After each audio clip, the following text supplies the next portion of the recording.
extraction of your fourth president, Jakaya Mrisho Kikwete, they do not know and they do not care. And if you ask them, what is the extraction of your fifth president, John Pombe Magufuli, they do not know and they do not care. They only know that he's a bulldozer.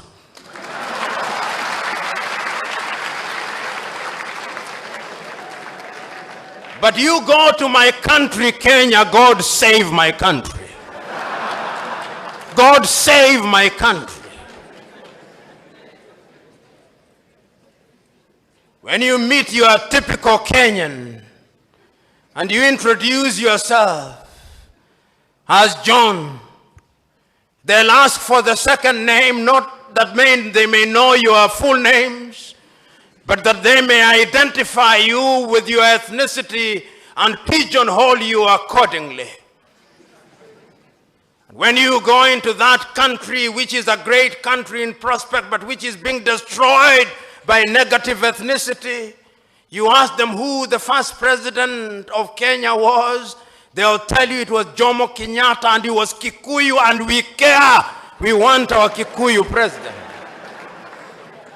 And if you ask them who was the second president, they'll tell you it was Daniel Arap Moi of the Kalenjin extraction, and we cared because it was our turn to eat. And if you ask them who was the third president, they'll tell you it is Uhuru Muigai Kenyatta, and he is a Kikuyu, and we want him to continue because we Kikuyus and we Kalenjin only feel safe when one of our own is in State House.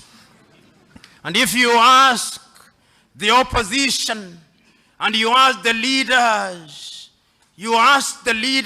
from my own ethnic group, the Luo of Kenya, the Luo will tell you we have been marginalized for too long. The time has come that God must smile upon us and our son must be the president.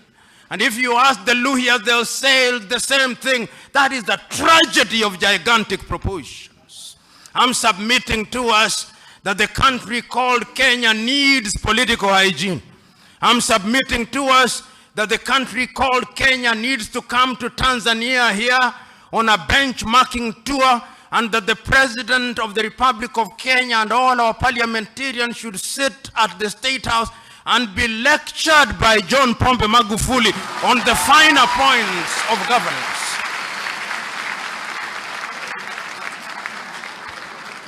Of course, Mzee Warioba will be there.